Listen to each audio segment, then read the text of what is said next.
A level 1 risk for storms with some counties now upgraded to a level 2. Who could see heavy rain and damaging wind, and when we'll be in the clear? It's a sight we haven't seen in nearly 2 years. Floats being pulled by vehicles at the Raleigh Christmas parade. What safety changes city leaders are considering to protect your family if they bring them back.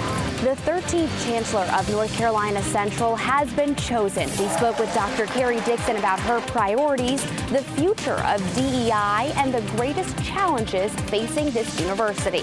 Plus, snake season means more snake bites. What quick action you should and should not take if it happens to you. Right now at 7, we begin with a live look at radar. We are tracking the risk for severe storms across parts of our area.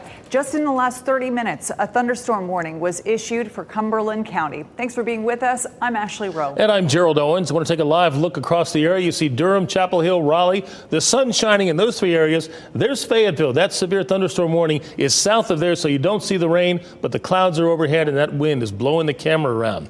Let's begin with meteorologist Kat Campbell in the WRAL Severe Weather Center. Kat, what's the timing for this threat? Well, we're seeing segments of storms, so it's not like an organized line of storms that clears out at the same time for everybody later on tonight. But we have a couple of areas that we're watching right now. We've got some storms moving through Northampton County with strong winds, this severe storm just south of Fayetteville, and then this complex of storms in the Triad.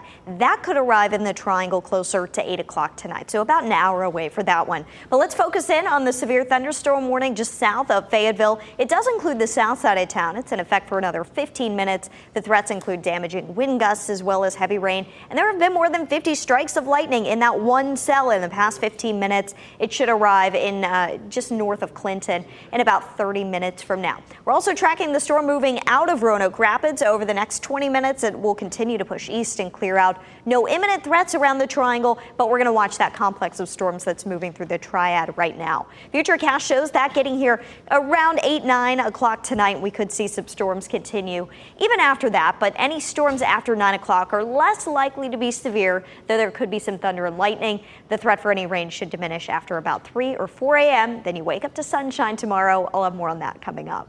All right, Kat, thank you. Let's go over to Brian Schrader in the WRL Live Center to see how this weather is affecting traffic. Brian? Kat just mentioned that storm moving into the Roanoke Rapids area. This is a live look at that camera at I-95 near NC 125, and you can see that the worst of the storm just passed through a little while ago, but still you have some rain coming down, and you can see those dark clouds there in the distance. We do have reports of some trees down in parts of the area from storms earlier this afternoon around 5 o'clock in northern Orange County, also in the Searle community, not too far from Roxborough in Person County, some reports of some trees down. We're going to take you to the WRL Storm Tracker on 64 right around Jordan Lake, and that is where Carly Haynes is this afternoon. I know you saw some heavy thunderstorms over in Chatham County earlier. It looks like things are pretty quiet there now. Pretty quiet there right now, Brian. Looking good and dry, but that could change pretty soon here. We're on 64 west. We're heading towards Pittsboro again, and as Kat Campbell said, there is a cell heading to that area, so we're trying to intercept it right now. We've been sticking on 64 pretty much all throughout the day, seeing waves of rain. We saw it pick up when we were in Siler City and Pittsboro a little earlier with drops on the windshield and some wet roads, but we would be driving through the rain in these really quick 5-minute bursts before they cleared, so very scattered, moving quickly. We are starting to see some darker clouds as we're driving along here, so we'll let you know what we see.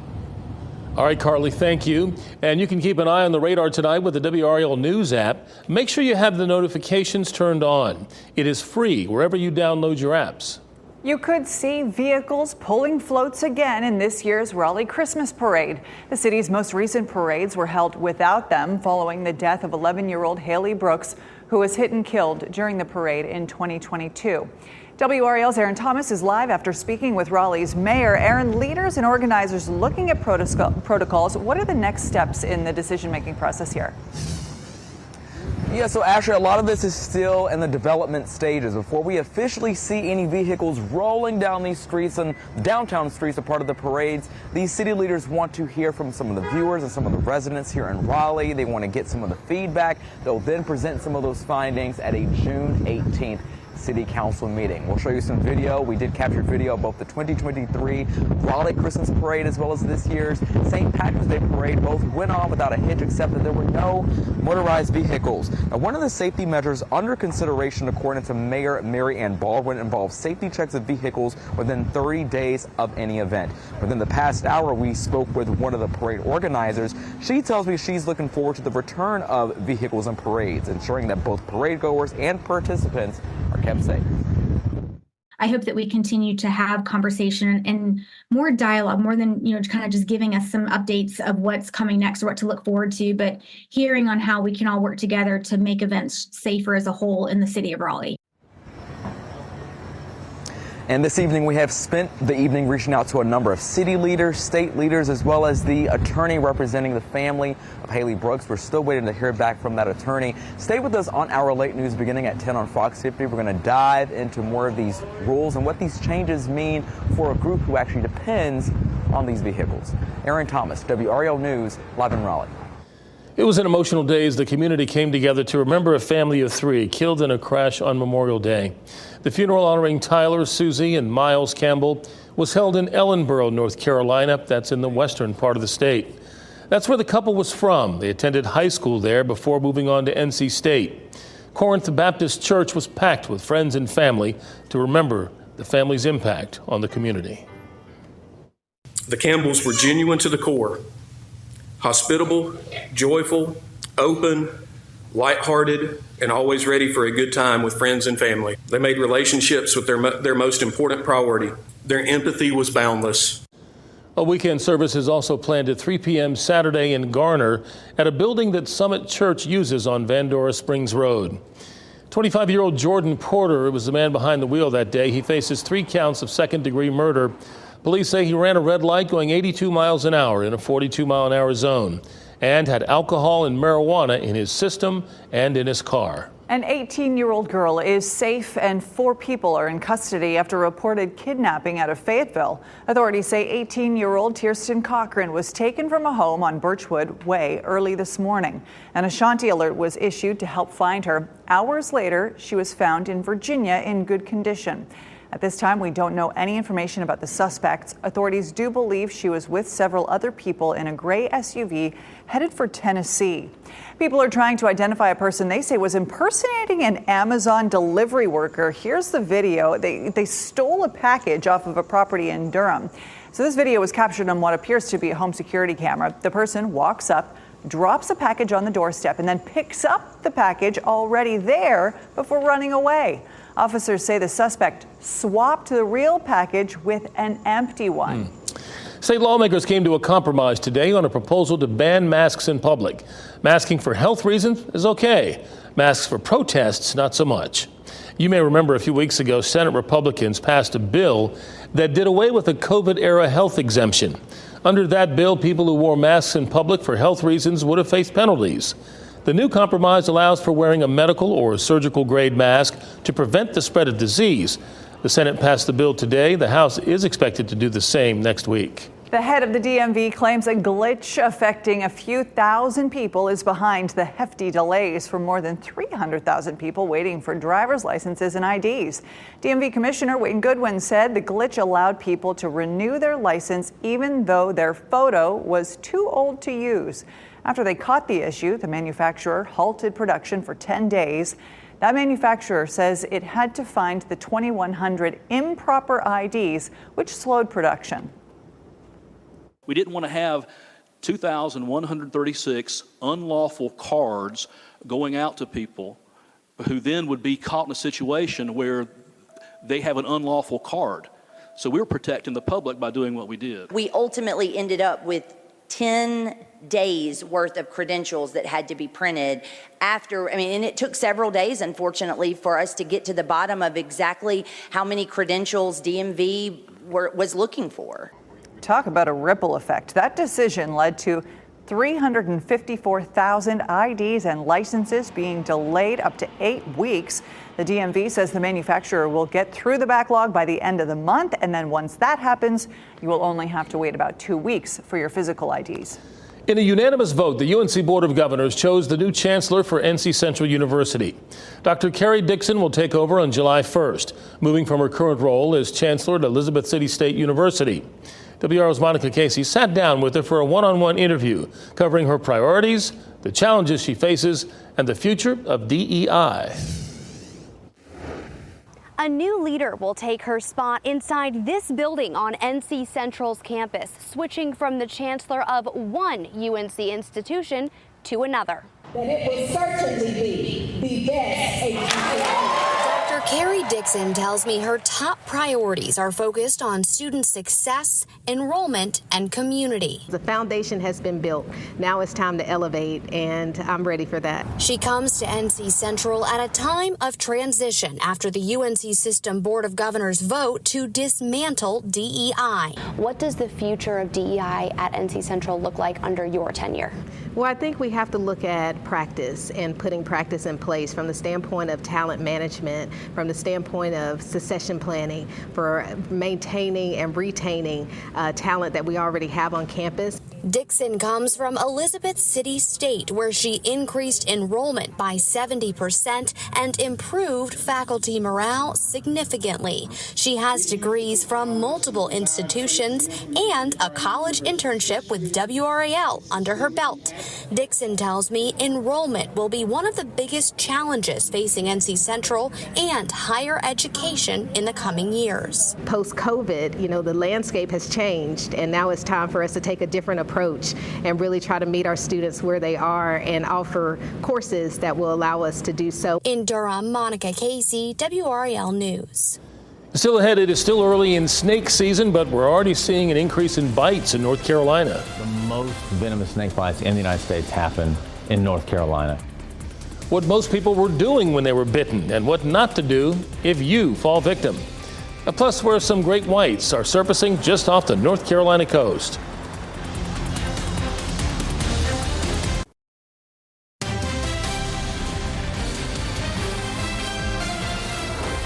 Gangs are a growing problem in North Carolina. It's the subject of our brand new documentary, Easy Targets. It airs in just about 15 minutes. We want to bring in WRAL investigative documentary reporter Kristen Severance, who produced and hosts tonight's doc.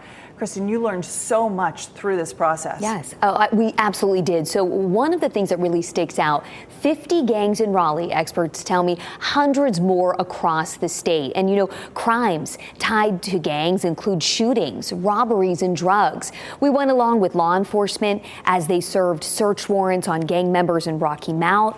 We talked to gang members about why they joined a gang and really why they regret it. One of the big takeaways was when all of these different agencies, all of these different people we interviewed had the same take on the Raise the Age law. The law meant to help kids because it meant 16 and 17-year-olds were no longer automatically tried as adults in our state. Well, gangs are using that law as a way to lie to young people. They tell them commit crimes, you will not get in trouble. That is just not true. Here's a very short clip from tonight's documentary. Tell me when you first were introduced to gangs. Probably about 10. I mean, when you were younger, were you in a gang? Age 13. 13, 14, 15 years old. Young kids with guns in their hands going to work for OGs in their 30s. And so what you see are juveniles just running and gunning. They're carrying guns, they're doing carjackings, they're doing shootings, very reckless because the frontal lobe isn't fully developed. Lawmakers just voted to change parts of Raise the Age this week. Many believe this will help the growing juvenile crime problem. And Ashley, we spent months on the documentary, and then again this week, lawmakers are talking about it. It shows what a big deal this is and really what an impact it's making in our community. No kidding. Speaking of big deals, it is so rare to hear from gang members. Absolutely. What was that like for you? What did you learn from them? We learned so much. I think the big takeaway, both gang members joined for different reasons. They both say it was their biggest regret. And they really felt like they didn't have a choice. Once they joined, they were in.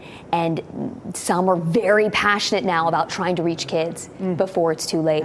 It really you will learn so much if you watch this. It airs in less than 15 minutes right here on WRAL. You can just leave your TV on, or you can also watch online on WRALdocumentary.com. It is illuminating, and I know people watching will learn so much, just like we did. Yep. Thank you, Kristen. Snake bite season is here. Dozens of people in North Carolina are already being treated in local emergency rooms. So far this year, at least 50 people have received treatment with antivenom through Duke, UNC, and Wake Med hospitals, including 6 in the last 2 days. North Carolina is home to 6 venomous snake species. The state wildlife department says copperheads are the biggest culprit, making up roughly 90% of our state's venomous bites. And doctors say the best thing to do after a bite, keep your wound as still as possible and get to an emergency room quickly. Most of the things that people do cause harm. Even something as simple as ice, we shouldn't apply ice to it. Definitely don't cut anything. Sucking doesn't work and actually can increase the size of the wound. Do not put a tourniquet on. Now, fatal snake bites are extremely rare, but doctors say you should be extra careful the next time you take your trash out, especially around dawn and dusk. See, most people who are bitten in our area, that's what they were doing when they came across that snake. As the summer months bring more people to the Atlantic coast and North Carolina beaches, great white sharks are right behind them. O-Search is an organization that tracks sharks as they migrate north and south, with some of them surfacing off our coast. These animals are fitted with transmitters, and every time they surface, they give off a ping. One of the most recent pings was Keiji, off of the coast of Kitty Hawk. That shark was tagged in 2021, and since then, O-Search has tracked him for 14,000 miles. A screenshot from the app shows the 3 other sharks tracked in the past week. I'm here with meteorologist Kat Campbell in WRAL Severe Weather Center. The thing about sharks is they don't want you. You're not their food source. So it's not like they're out there and it's open season for humans. Oh, absolutely. You can still go on the beach. You can still go on the beach. Honestly, rip current risks are much more dangerous across the Carolinas than sharks typically are. Yep. At least when you look at the stats out there. Well, our danger right now is lightning. The severe thunderstorm warning was allowed to expire in Fayetteville on the south side of town. So no active warnings in the area. And those storms are headed for Clinton that are moving out of South Fayetteville. The storms in Roanoke Rapids starting to move out. And then the next complex of storms is this region right here. It's clearing out from the Triad, about to cross into Chatham County. This one shower that's headed for Jordan Lake may move into North Raleigh after passing near the airport. So it's just this one shower. We'll watch to see if it holds together. But behind it, there's some more activity that could arrive after 8 o'clock tonight in the Triangle. That is less likely to be severe, though. Once we get past sunset, we really start to lose the energy in the atmosphere. And late tonight, once this cold front passes, then we get our changes. Our southwest wind will change to the northwest, and that's going to usher in some drier, very comfortable air for the weekend. 86 our highs we get into Saturday. We jump up to 92 on Sunday, so a little hotter, more humid on Sunday. Saturday, pretty good for June. Temperatures around 66 at 8 a.m. by noon, 79, and warming up to 86 for the afternoon high. Dinner time temperatures closer to the lower 80s. A live look at Carolina Beach, looking pretty good out there today. There have been quite a few people out there for Thursday. After all, it's summer vacation season. At the coast tomorrow, a nice day. Temperatures range from about 85 to 90. And as we look ahead to Saturday, it should be beautiful. Bright blue skies, highs in the low to mid 80s. No new tropical development is expected for the next 7 days from the National Hurricane Center. However, I do have my eye on a small chance that we could see some low pressure try to develop towards Central America at the end of next week. The European Model Ensemble is an exclusive product here at WRAL. Give it about a 10 to 20% chance of happening, but it's been very consistent, so we're going to watch that for you. Your 7-day forecast, highs are in the upper 80s to lower 90s each day. Some drier weather for the weekend. The changes we're going to be tracking over the next 7 days come with the humidity and eventually some chances for rain next week. All right, Kat, thank you. Summer weekends are serving up some great events around the area. We'll take a look at the live music and festivals happening over the next few days. Look at this gorgeous shot of Pinehurst with the sun setting there and the wind blowing the flags a little bit, getting ready for this major championship. We're just 1 week away from the U.S. Open's return to Pinehurst. The USGA has put together an interactive experience that intends to grow the game while honoring its history. A 35,000 square foot tent is open to anyone until Sunday, even if you don't have a ticket. Once inside, fans got an up-close look at the trophy one of the world's best golfers will once again take home. Fan Central is only open to anyone until Sunday night at 6 o'clock, and then starting Monday when practice rounds for the championship begin, you will need a ticket. The summer concert season is heating up with some big stars in the Triangle this weekend. Yeah, don't miss Pride and Juneteenth celebrations around the area. WRAL lifestyle editor Kathy Hanrahan has details and Out and About's best bets. There are a lot of chances to enjoy live music this weekend. On Friday night, country singer Kane Brown is playing PNC Arena, and pop star Niall Horan will be over at Coastal Credit Union Music Park at Walnut Creek. On Saturday, the town of Apex will hold its annual Pride Festival. There's going to be live music, food, games, activities on Hunter Street from 11 a.m. to 5 p.m. Admission is free. Also Saturday, Morrisville will celebrate Juneteenth at Shiloh Park. There will be music, historical presentations, entertainment, food trucks, games, and more fun from 11 a.m. to 2 p.m. Admission is free. These are just a few ways to get out and about this weekend. Kathy Hanrahan, WRAL News. So don't go anywhere. Stick around, watch our new WRAL documentary. It's called Easy Targets. It airs right here in just a few minutes. I watched a preview of it. It is excellent, enlightening, and just a rare glimpse at something we don't, get to see every day. Right, it's very powerful. Thank you for making WRAL your choice for local news. Our next newscast is at 10 o'clock on Fox 50 and 11 on WRAL. Keep watching WRAL News over the air Channel 34 and Spectrum Channel 1257.